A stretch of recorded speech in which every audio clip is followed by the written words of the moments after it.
So today I'm going to be talking about how to get strong as a footballer. Now, when I was younger, I always used to think that, things like lifting weights or doing things like push-ups, it will make you heavy, it will slow you down and all that type of thing, basically negatively impact your game.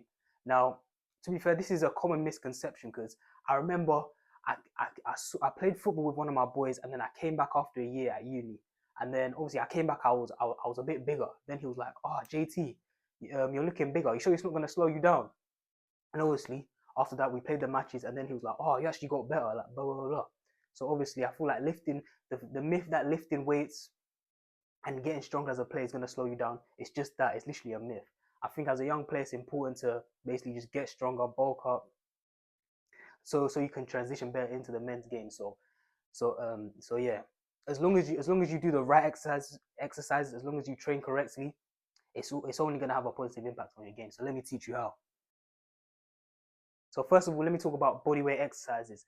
These exercises include things like push-ups, pull-ups, chin-ups, dips, squat jumps, one-legged lunges, things like that. If you're a beginner and you've never done any sort of resistance training ever, these are obviously going to make you stronger. They're gonna give you increased strength.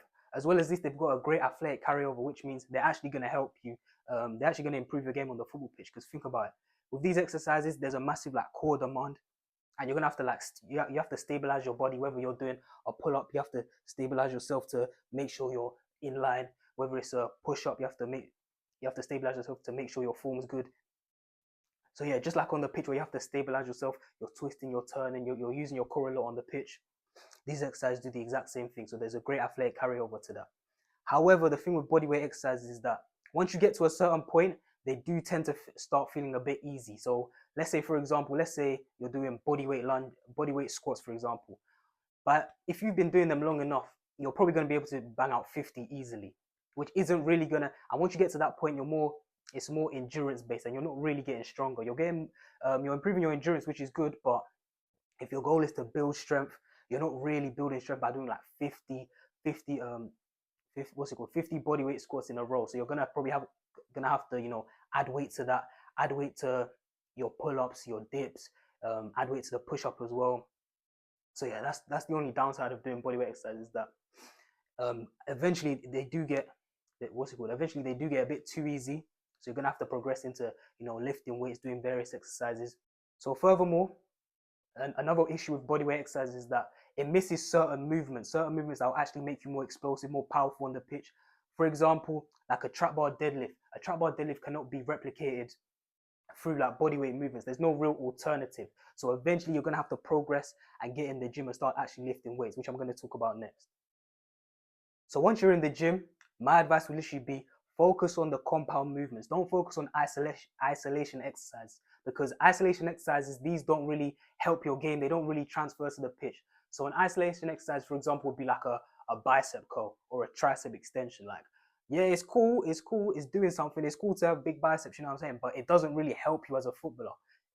Yeah, just muscles like that don't really help you as a footballer. You should really be focusing on movement. So what I mean by focusing on movement is literally just movements that will help your athletic performance. So we're talking vertical push, vertical pull, horizontal push, horizontal pull, and then you got your leg exercise like squats, lunges, and hinge movements. I'll explain all of that later, but yeah, that's the first point. Just focus on getting the compound lifts like trap bar deadlift, the back squat, uh, what's it called? Bulgarian split squats, overhead shoulder press, pull ups, chin ups.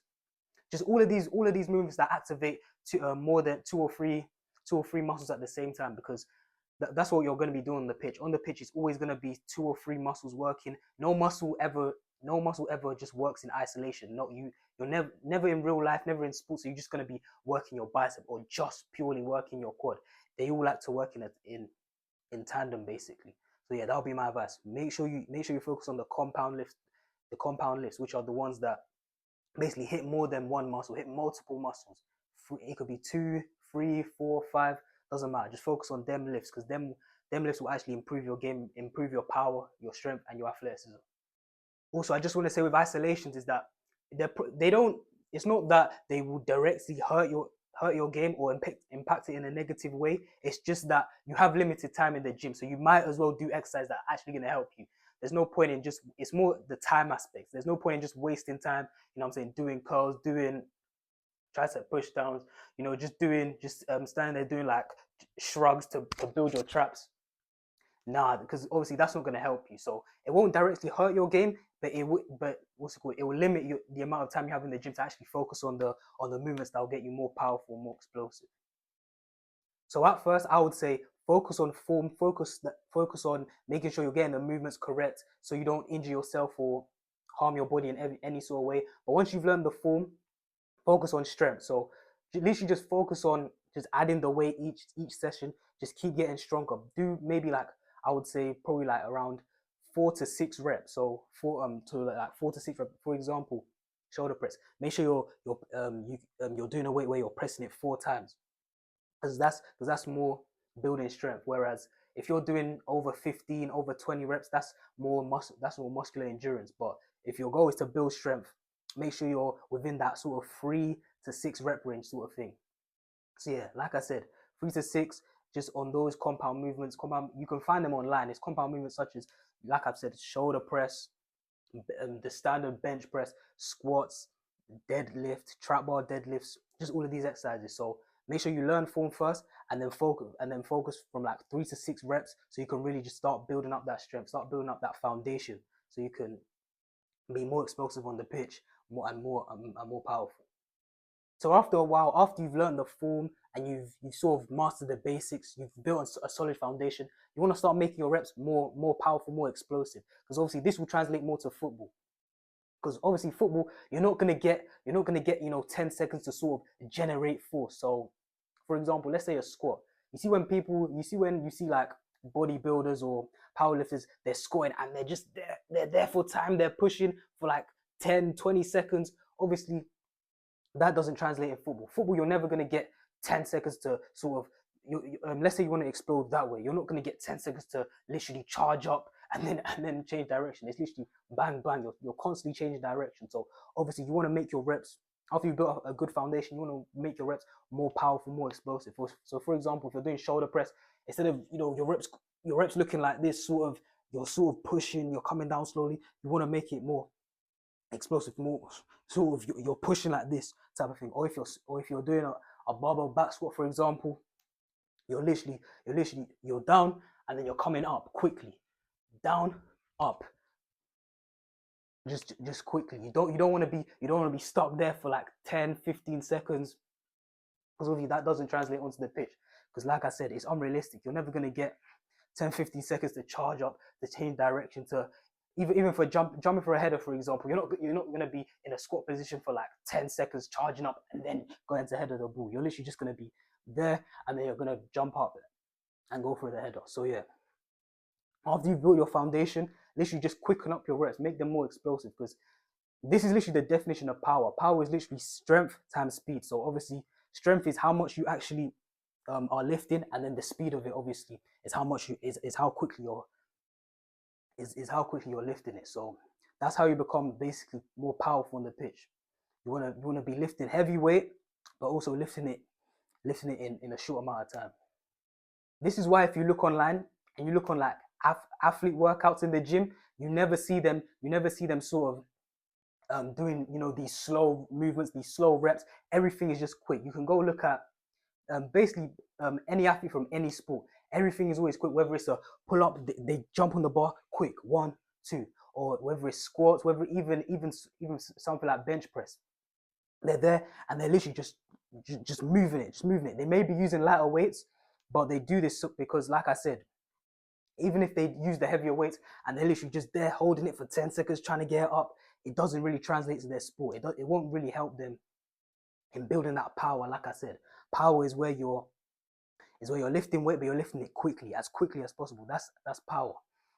So yeah, and that's basically the main focus of an athlete. So this is why, even if you look at someone like, let's say LeBron James.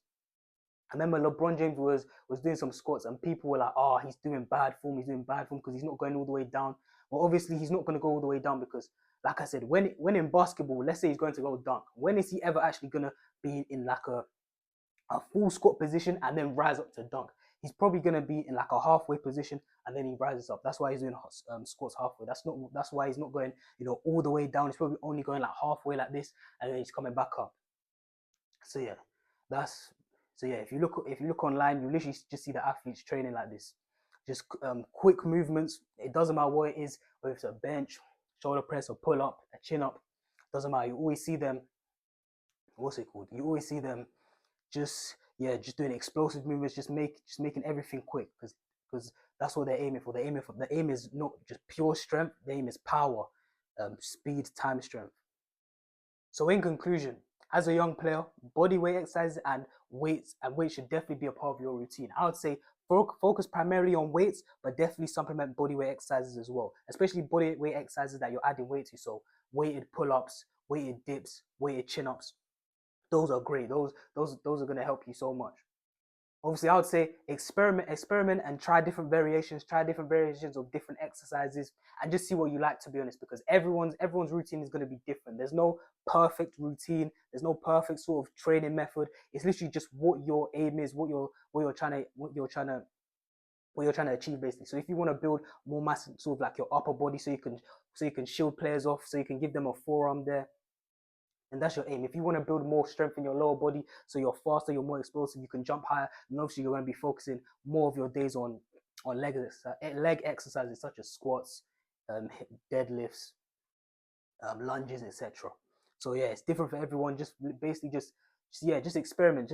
Experiment for 2 to 3 months. Just see what works for you, and then just focus on getting good, getting strong at those exercises, and then trust me, you'll see a difference on the pitch. And like I said before, there's still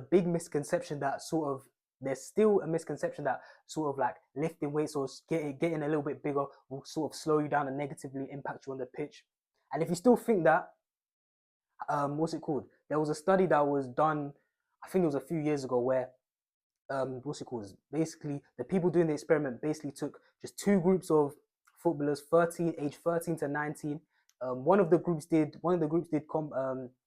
basically weightlifting, and the other group didn't do anything. So you had this group who were doing, you know, the compound lifts and all of that, and this group, they didn't do anything. They just trained football and just stuck to their normal routine.